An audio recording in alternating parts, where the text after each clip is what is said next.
My name is David Ebershoff, and I wrote the book, The Danish Girl. It was almost 20 years ago that I first read about Lily Elba, and I was fascinated that she was a trans pioneer. I was fascinated in the fact that she was married and that her wife played a role in her transition. And then there was this whole other element about art and painting and creation that really resonated with me.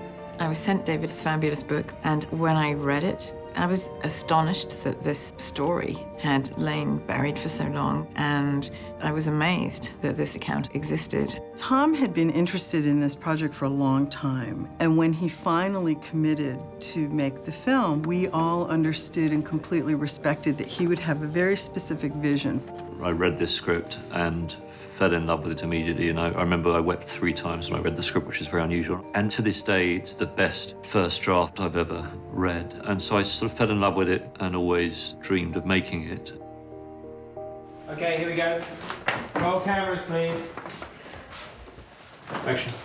Eddie Redmayne was my very first thought. He was who I wanted to cast when I read the script. Just checking the lights with the foundation is strong around. I think waistcoat on, because I think... I sat down to read it knowing nothing about it, and I was profoundly moved by it. I found it a story unlike anything I'd read.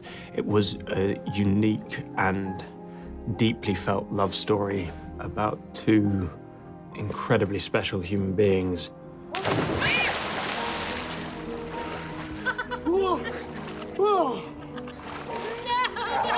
And it was also a story of courage and authenticity, and I was blown away by it. I knew how extraordinary he was, and finding an actress who could match him scene to scene, beat for beat, was not easy, and I felt so fortunate that Alicia, if I can, existed. She's a force of nature, Alicia. She's just the most extraordinary talent. And she has this deep, visceral relationship with her emotions, and she challenged me and raised my game continuously. I was always just touched by the very extremely complex and difficult journey that they go on. To be able to work so close with Eddie and Tom was quite extraordinary. Tom has that emotional intelligence needed to treat a subject and their journey with delicacy and sensitivity. The extraordinary thing with Tom is he has such a minute knowledge of every single piece of information, and yet he relies entirely on instincts. It's all about how it feels and how it plays. I need to see Einar. Let me help, please. I need my husband. Can you get him? I can't. I need to talk to my husband. I need to hold my husband. I need him. Once I visited Copenhagen, I wanted to shoot there because it's an extraordinary city that's so well preserved. But also there was a certain austerity to Copenhagen that made me understand Einar's art and where he was coming from, and made me marvel at the journey that this first transgender pioneer came from that city, because, you know, it is ultra-conservative, it is patriarchal, and I felt like I wanted to capture some of that, almost the sort of constriction of that place, and it's there in the aesthetic.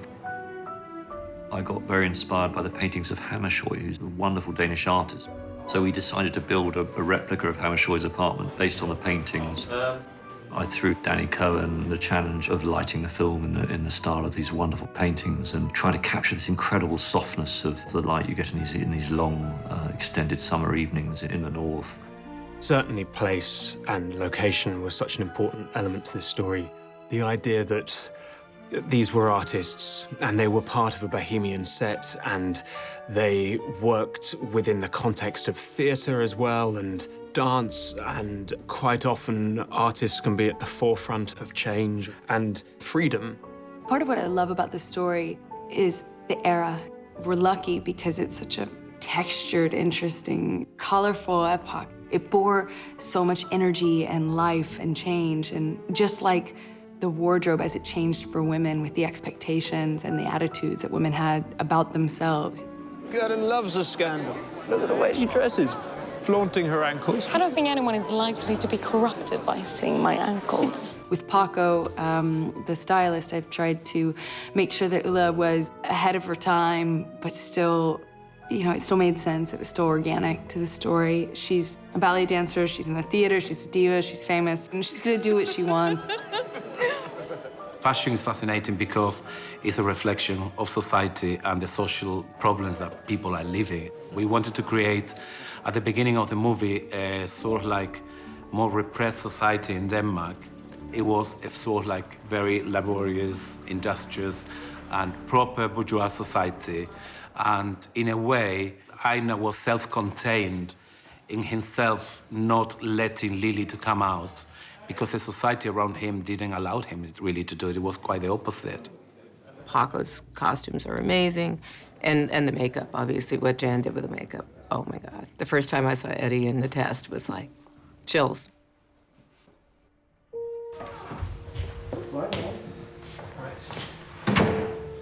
Jan Searle reunited with Eddie Redmayne after their great success on Theory of Everything. It was sort of finding that physical vocabulary of transformation to support the journey Eddie was doing emotionally.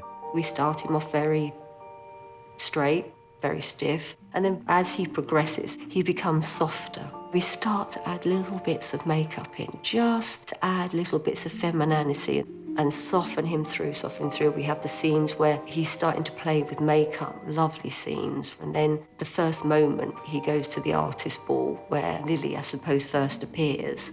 And then the confusing side of it, where he now realizes that he's now let this thing out. And so then he starts dressing as Einar.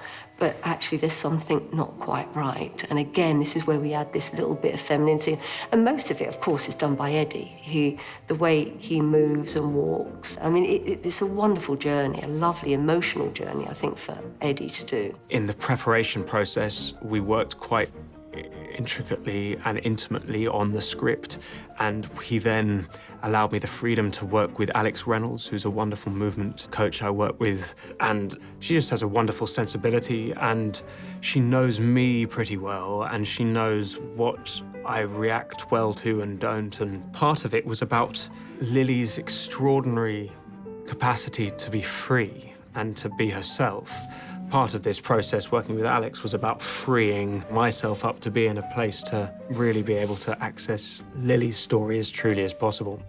It's not just the way he looks, which is extraordinary, and he is beautiful, but he's worked so hard on how to move and to stand and how to hold himself. Lily. It was so evident when we were doing certain scenes that when Lily appeared, it was so just clear and authentic, and you could just see the ease that went over playing those scenes. I could just lose myself in getting to know Lily. The Danish Girl has that theme of someone who has a block between them and the best version of themselves, or in this case, a block between them and who they actually are. And the agency of transformation is this incredible force of love from Lily's wife. We enter into this story very much through Gerda's eyes, and she is our translator into this journey. She really takes us there through all the levels of fear and anger and mystification, and yet support. The fact is, I believe that I'm a woman.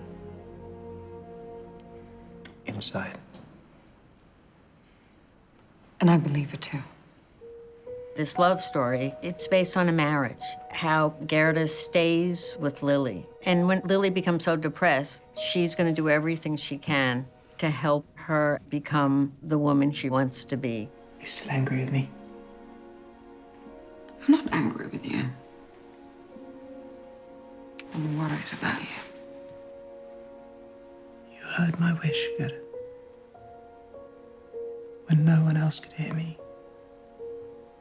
You did. It is a feat of writing. Lucinda proves that a story as fascinating and unique as this one is ultimately a story that we all can connect to. It's human, it's about love. I think Lily's story is important for all of us because it's a story of vision and courage. You are talking about a person who's never heard the word transgender. For what we are attempting, I need you to be strong. I think it is amazing to tell this story in this time now, and it's so obvious that people are becoming finally more aware. The information is getting out for the whole transgender community. It's finally a time when you can see some proper change. So I'm just very humble and very, very proud to be part of this film. The more we can work to be allies of the transgender community and help drive the evolution towards acceptance, the better. And if in any small way this film can help that, that would be wonderful. But I offer it from a humble position of knowing it's a very complex subject. But I hope it will move people to greater acceptance. I hope that audiences are as moved by the love story that is the ground rock of The Danish Girl as I was when I read the script. I hope that they fall for these two wonderful women who challenged each other, who challenged society, who were pioneers. And I hope through their story and through their love that they can galvanize us to aspire to live an authentic life.